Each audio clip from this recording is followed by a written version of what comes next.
하니까 매장이 하나였던 게 두 개가 되고, 두 개였던 게 세 개가 되고, 근데 세 개가 되니까 10개가 되는 게 쉽고, 10개가 되니까 50개가 되는 게 쉽고, 그다음부터는 조금의 노력으로도 기하급수적으로 성과가 나오는. 안녕하세요. 저는 엠브로 컴퍼니라고 하는 프랜차이즈 본사, 그리고 0410 FMB라고 하는 상품 제조, 귤스 에듀테인먼트라고 하는 콘텐츠 제작 및 교육 등을 하고 있는 임형재라고 합니다. 반갑습니다. 간단히 소개 부탁드립니다. 초심력은 제가 어렸을 때부터 학창시절 때부터 군대를 전역하고 그 이후에 8평짜리 작은 매장에서부터 현재에 이르기까지의 과정들을 자전적 에세이 형식으로 한번 제 생각을 담아본 책입니다. 제가 크게 성공한 사람은 아니지만 그래도 이 성장의 과정들을 좀 구체적으로 한 권의 책으로 담아보고 싶었고, 성공의 그런 초행길에 계신 분들한테 작게나마 도움이 되고자 하는 마음으로 집필을 해봤습니다. 그러면 초심력에 나와요. 잠깐만요. 일단 책에는 많은 메시지들을 담았는데요. 가장 주요한 메시지라면 이 하루 속에서 작은 성공을 계속 쌓아나갈 때 결국에 원하는 성공에도 다다른다. 이 메시지가 가장 큰 맥락이고요. 이 메시지들에 대해서 여러 가지 보완하는 그런 이야기나 사례들, 그리고 실제적으로 제가 겪었던 것들을 한번 잘 책 안에 녹여봤습니다. 저는 지금도 그 8평짜리 작은 매장에서 있을 때 그 안에 있던 저와 지금의 제가 하나도 달라진 게 없다라고 생각을 합니다. 마인드도 그렇고, 다만 달라진 게 있더라면 약간의 지식, 그리고 약간의 경험, 그리고 주변의 인맥들, 이런 거 외에는 그때 저나 지금의 저는 똑같고, 하물며 이 학창시절의 저도 똑같다고 생각을 해요. 지금의 현재는 왜 그때와 달라졌냐? 단순히 눈앞에 있는 작은 것들을 계속 최선을 다해서, 정성을 다해서 작은 하나하나 다 해왔던 것 같아요. 그 결과물이 결국엔 이제 오늘의 모습이지 않을까, 그렇게 생각을 하고, 제가 생각하는 성공은 어떤 위대한 어떤 능력이나 어떤 퍼포먼스를 내서 달성하는 게 아니고, 꾸준함 속에서 마지막 한 걸음, 꾸준함 속에서 그 한 걸음에 다다랐을 때 보여지는 거라고 생각을 하거든요. 그리고 제가 만나봤던 많은 크게 성공하신 분들, 저 또한 이제 멘토 분들이 있는데, 그런 분들도 똑같이 말씀을 하시더라고요. 작은 사업을 시작할 때와 지금 수천억 원의 매출을 달성할 때 본인과 달라진 건 하나도 없다. 저도 이제 같은 맥락이라고 생각을 합니다. 큰 성공으로 이제 이거를 사자성어로 하면 활용 점정? 근데 많은 분들은 현재의 모습만 보는 것 같아요. 그 갑작스러운 성공이라고 생각하시는 것 같은데, 저는 성공은 갑작스럽지 않다고 생각해요. 그냥 어느 순간 집중이 됐을 뿐이거든요.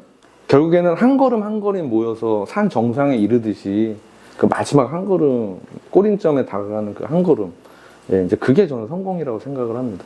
성공은 마지막 내딛는 한 걸음이다. 이렇게. 대단한 거를 하려고, 저는 대단한 거를 하려고 하는 건 아니고, 그 작은 도전들을 하는 것 같아요. 예를 들면, 제가 이제 32살에 군에서 전역해서 작은 도전이 뭐였을까 이 생각을 해보면, 영업에 대해서 한번 내가 좀 숙달을 해보자.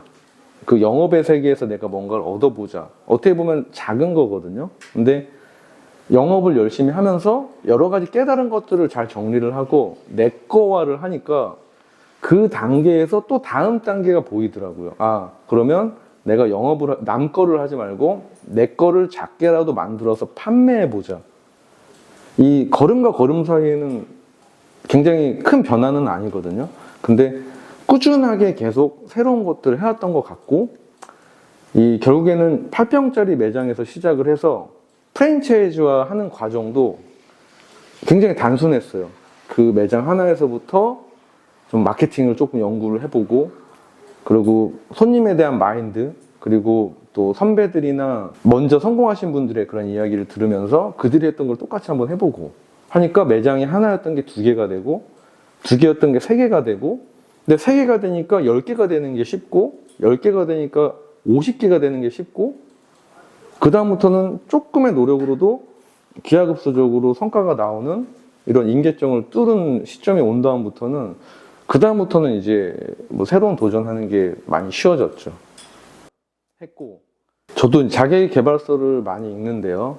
근데 좋은 글도 많고, 저 역시도 굉장히 큰 도움을 받아서 제 거화를 해서 저도 뭔가 퍼포먼스를 내지만, 좀 아쉬운 게 뭐였냐면, 너무 그 폭이 커서 행동화하기에는 좀 시발점이 되는 것들, 그런 책들은 찾기가 좀 많이 어려웠어요. 또는 너무 이런 기본적인, 너무 마인드 세팅에 관련된 이야기를 하거나 아니면 너무 요령에 관한 얘기만 함으로써 이게 행동도 안 되고, 또 행동을 하고자 하니 지속이 안 되고, 뭐가 많이 아쉬워서 실질적으로 한 걸음 한 걸음을 보여줄 수 있는 그런 책이 저 또한 아쉬웠는데, 제가 한번 그런 책을 언젠가 써보자, 이 마음을 가진 게 8평짜리 매장, 예, 고시촌에서 처음 시작한 8평짜리 매장을 했을 때, 그때 저는 전혀 남들이 봤을 때 성공한 게 아니거든요. 구멍가게라고 하죠, 소위 말하는. 그리고 이제 막 군대 전역해서 장사도 잘 모르고. 근데 어쩌면 그때부터 저는 시작을 한 것 같아요. 지금의 기록을 한번 발자국을 남겨보자, 이런 마음을 먹고, 뭐 사진이 됐던 뭐 글이 됐던 이 기록을 남기다 보니까 자연스럽게 그게 쌓여져 가면서 저도 나태해질 때가 있거든요. 그러면 그동안 쌓아왔던 걸 한번 보면은 다음 한 발자국 가기가 되게 쉽더라고요. 그래서 그것들을 계속 쌓아왔던 과정이 오늘에 이르는 거고, 이제 그것이 잘 묶어진 것이 이제 초심력이라는 책이 된 것 같습니다. 8평짜리 그 매장. 일단 제 책이 어쩌다 보니까 방향이 외식으로 주어졌고, 또 외식을 발판으로 해서 여러 가지 이제 사업을 진행하고 있는데, 그러다 보니까 이제 외식 사업에 대한 책으로 생각하시는 분들도 많이 계세요. 근데 제 책은 정확히 말하면 아무것도 없던 부족한 흡수저가 본인의 어떤 방향, 인생 방향에 따라서 변해가는 과정을 저는 이제 담은 책인 거거든요. 그래서 단순히 외식 서적이라고 보기보단 어떤 스킬이나 이런 맥락보다는, 한 사람이 이렇게 변해가면서 이 마음가짐이 어떻게 변해가고 어떤 걸 깨달아 가는구나, 이런 걸 본다면 직업이나 하고 계신 일을 다 떠나서 누구나 접목할 수 있는 마인드 세팅이 좀 들어가 있다 생각을 하거든요. 그리고 제가 의도한 것도 이제 그런 맥락이고, 저의 개인적인 실제 이 사례를 넣은 거는 좀 더 생동감 있게 실제 사례로서 적용된 거를 보여주기 위해서 이제 많이 적용이 된 거고, 예, 그러다 보니까 전문 서적은 아니다, 외식 서적으로만은 안 봐주셨으면 좋겠다, 예, 이렇게 생각을 합니다.